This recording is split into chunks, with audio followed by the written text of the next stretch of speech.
Good morning or good afternoon if you're watching this video. We are taking notes on page 23 or 24, whatever page is available in your math notebook. We're going to title this ICA Math Prep for that test that we're going to take in about 2 weeks. A big concept on the ICA math test is functions. And what you basically have to know is what makes a relation a function and what doesn't make a relation a function. So here's an example. So let's say you're given a set of numbers like 2, 3, 4, and -4. That represents your x values or your input, and the range represents your y values or your output. And let's say the range is 4, 9, and 16.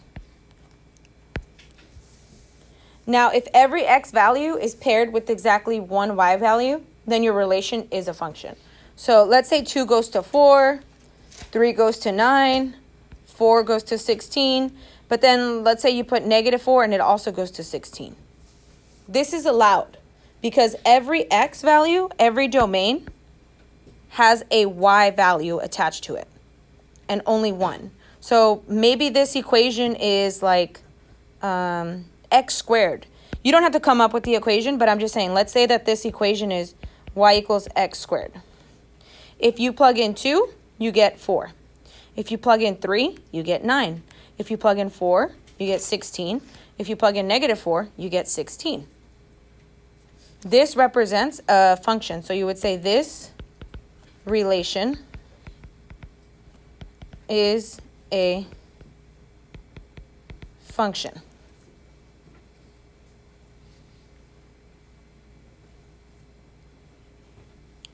Now, I'll give you an example of a relation that's not a function. So let's say we have 2, 3, 4, -4, and let's say we have like, I'm trying to think. I'm just going to do random numbers. 5.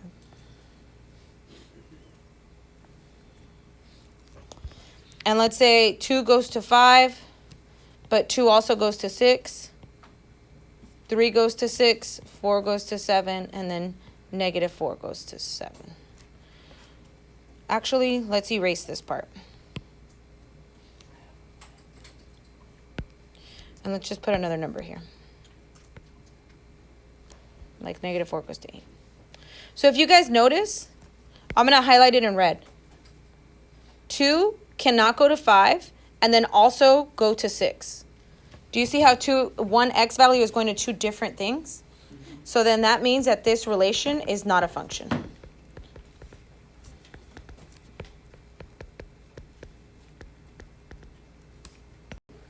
So sometimes you're going to see relations like this, and then sometimes you're going to see it like written as a set of points. So let's pretend that we'd see this as a set of points, like 2, 4, 3, 9, 4, 16, and then -4, 16.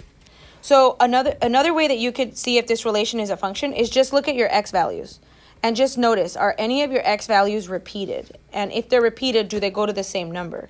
And if you notice, none of them are repeated. 2, 3, 4, -4 is not repeated, and they all go to a y value. So you could say this relation is a function. It is a function. Another way you can see it, and this is how it is in the ICA test, you're going to be given a table like this, and they're going to put all the x values and then all the y values. So they would have like 2, 4, 3, 9, 4, 16, and then -4, 16. So if you look here, there's nothing repeated in the x values, right? But you see a repetition here on the y values. That's okay on the y values. It's just not okay to repeat on the x values because remember the definition of a function is for every x value, you have exactly one y value. So just by looking at this, since none of the x's are repeated, you can safely say that this is a function. Now, my favorite thing to determine if something is a function or not is to just use the vertical line test. So write vertical line test. We abbreviate it VLT.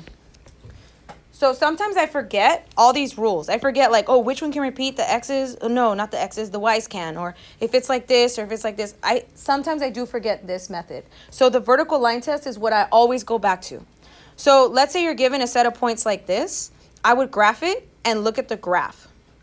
In the test, you guys are going to get the decimals graphing calculator. So you could easily type these points into the decimals graphing calculator and see what it looks like. So let me show you. I'm going to actually do this first one. I know this first one is a parabola. I just know that. I've solved, like, I found the equation. So I'm going to draw. I want you guys to draw this.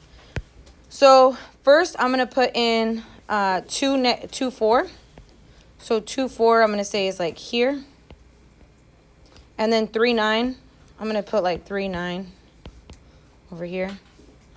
And then 4, 16 is like going to be up here somewhere. I ran out of room, but basically I'm just going to put like 16 up here. And then my next one is -4, 9. -4.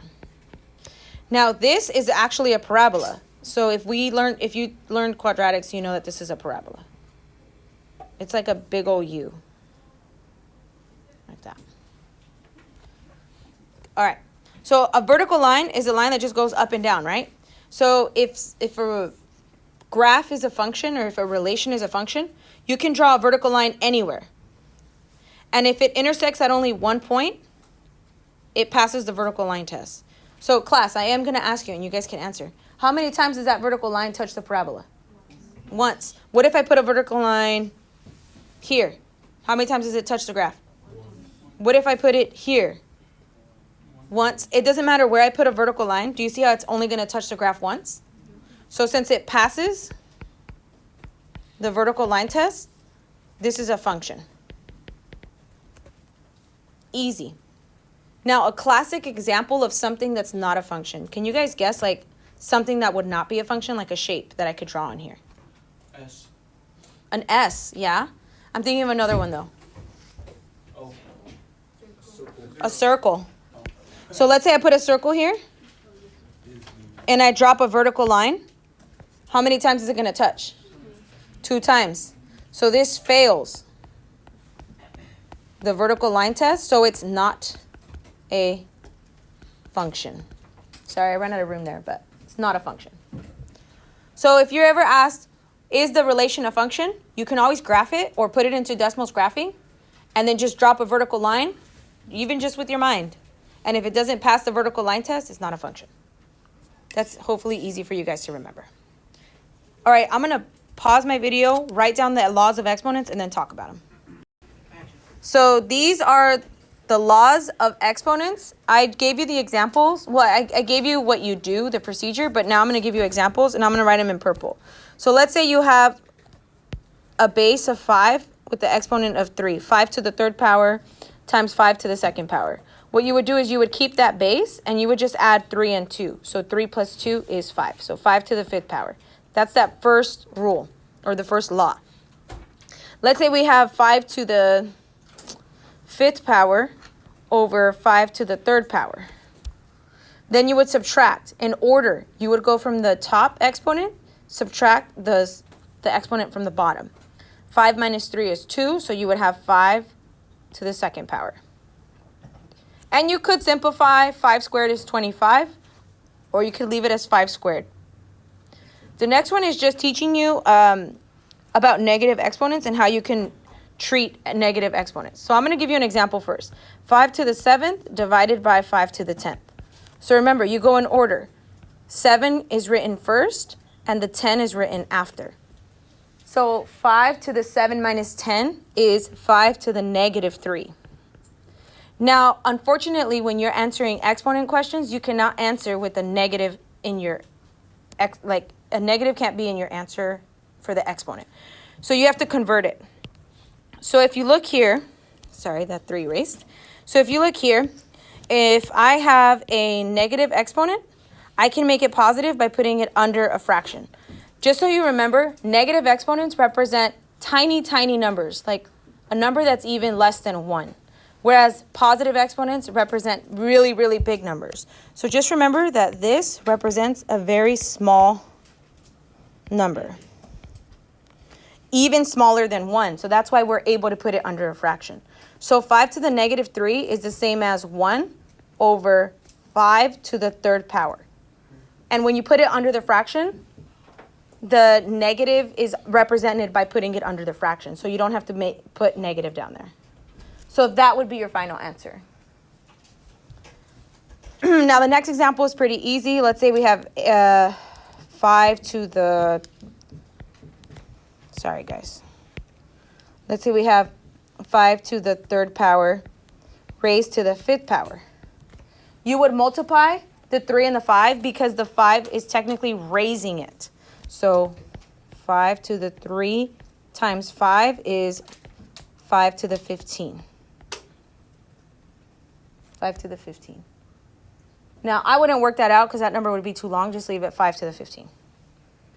Now, the next one. Let's say I have 5 to the x squared y cubed raised to the 3rd power. So this 3rd power would be placed on everything, on the 5, on the x squared, and on the y cubed. So I'm going to rewrite it in black. So I have 5 raised to the 3rd power. X squared times 3 is x to the 6th. Y cubed raised to the 3 is y to the 9th. So I multiplied all the powers. Now 5 times 5 times 5, I can easily do that. That's 125. And x to the 6th, y to the 9th. That would be my final answer right there.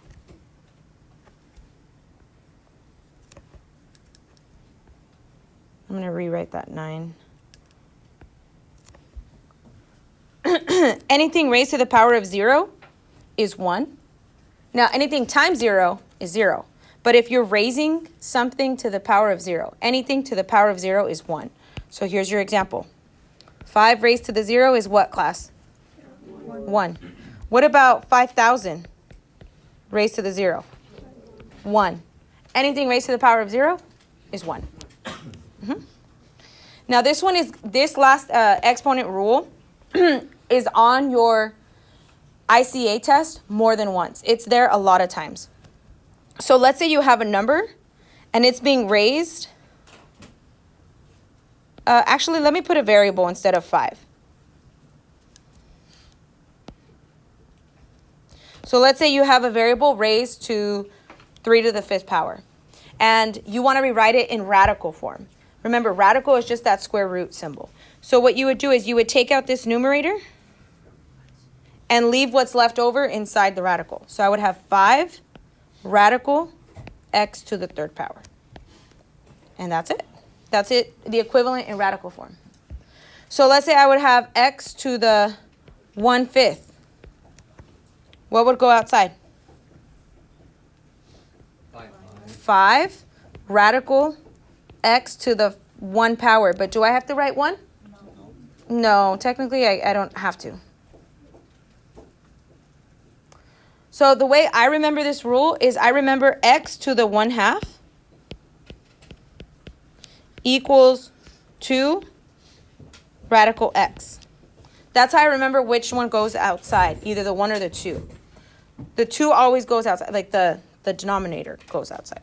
And then, guys, doesn't this radical, isn't it called square root? Like, isn't this called square root? So do I need to write the 2 every time I write it? No. So technically, x to the 1/2 just equals square root x. Because the 1 and the 2 are implied. The 1 is always going to be inside, and the 2 is always going to be out here. So the way that I remember this law is I remember that x to the 1/2 is the same as square root x. And then I remember which one to put outside. Oh, the 2 goes outside. The 1 stays inside, so that means I put the bottom number outside, and the top number stays inside. All right, so last example. They want you to multiply negative 2x, y, put a square on the x, times 6x to the 6th, y to the 4th, and they want it in the form AXMYN.